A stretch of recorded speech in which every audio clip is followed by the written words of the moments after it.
now is Democratic Congresswoman Dean from Pennsylvania. Congresswoman, thank you so much for being here with us this afternoon. We really appreciate it.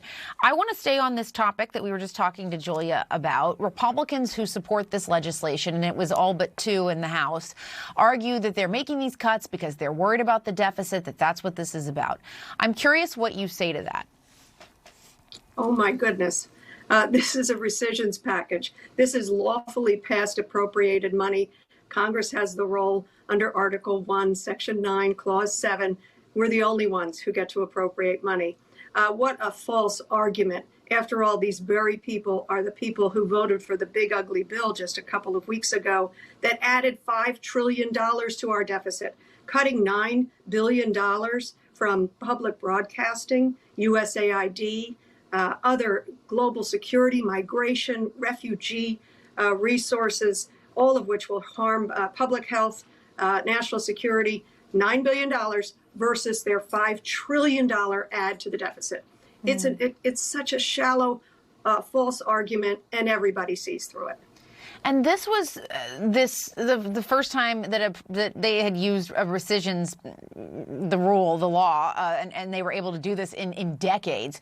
We heard the president there saying he hopes it's not going to be the last. I know you sit on the House Appropriations Committee. As a Democrat, and you all are in the minority, what, if anything, can be done from your perspective to stop them from continuing to use this?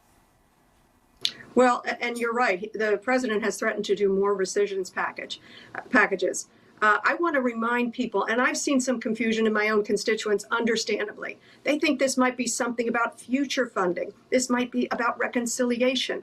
It is not. It is about funding that was passed into law through the process of either appropriations or continuing resolutions.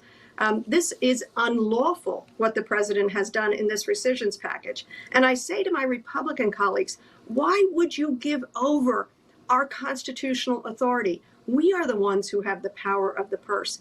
It is so strange to watch my Republican colleagues vote like lemmings to make these cuts to previous funding. So it's unconstitutional. We'll keep fighting it. And sadly, we just have to take it to the people. I'll tell you what my constituents care about. They are gravely concerned. My phones are ringing off the hook about rescissions, but much more about the cut to Medicaid through the big, ugly bill. They're calling. I've had the chance to answer the phones. The phones have been so busy. So while this administration likes to just be so incompetent and chaotic, and now trying to cut previous funding, claiming it's all about being fiscally responsible. Now, it's all about getting tax breaks to the very, very wealthy. And I do not understand my Republican colleagues ceding their power. What are they here in Congress for? Are they just a rubber stamp to a tyrant? And I am curious because there are the 2 Republicans that broke rank there and voted with the Democrats. Are there any kind of conversations that you would possibly have with some of your Republican colleagues who you think might be persuaded with that argument you just laid out? They know that argument very, very well. The 2 that voted with us, the Democrats, I think they voted with us for 2 very different reasons. But they also knew that if they just had brought 2 more Republicans with them, they could have defeated this illegal, unconstitutional cut of funding. So I don't find any kind of profiles in courage in those 2 votes.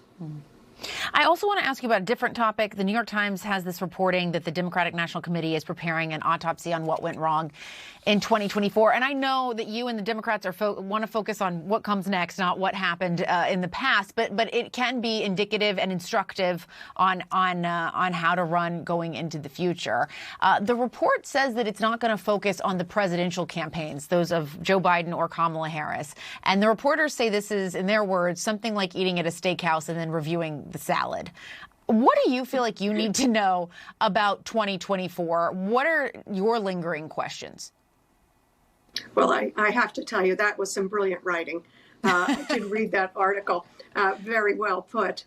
And I have to tell you, I know nothing more than what has been just reported in the New York Times about the DNC so-called autopsy. And I have to admit to you, I'm no coroner. I want them to do a study. I want them to understand what went right and what went wrong. It's always worthy of doing. But what I'm focused on is the right now. I was just with Jamie Raskin and Speaker Pelosi and a group of folks who are saving our health care. They're working to save our health care. They've made 300,000 phone calls into Republican districts about the big ugly bill and the extraordinary threat to public health and to people's personal health care. So I'll let them do their autopsy. I'll focus on the here and now, the unconstitutional nature of what's going on with this administration, the corruption of this administration, the cover-ups of this administration, the cruelty of it. And then we'll really focus on 2026, when we will take back the majority in the House and we will rewrite this ship. It is on all of us. And so as we look to 2026, obviously, I hear what you're saying in terms of the message you want to get out to constituents, to supporters, about what you think this legislation has done, what your concerns are about that legislation that Republicans passed, the big, beautiful bill. But as all of that is happening, we also have this Epstein scandal and conspiracy theories that are just sucking up so much oxygen right now. The White House obviously grappling with this, trying to figure out which way they want to move forward with it, asking for more things to be released. In terms of the politics of that story, some Democrats have been jumping onto that as well. Do you see a political opening there for Democrats with that issue? I have no interest in the politics of it. I am so sickened by this story.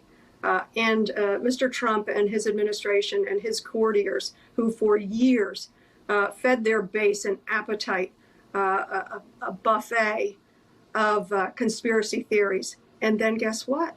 There's nothing to see here. They don't want you to see anything. Well, either there was something grotesquely wrong, known by an awful lot of people back then, and we know there was, or there was nothing to see. And we know that's not true. I don't care about the political at all. You know what I care the most about? And I don't hear any of these Republicans, the president himself, talking about this. I care about the victims.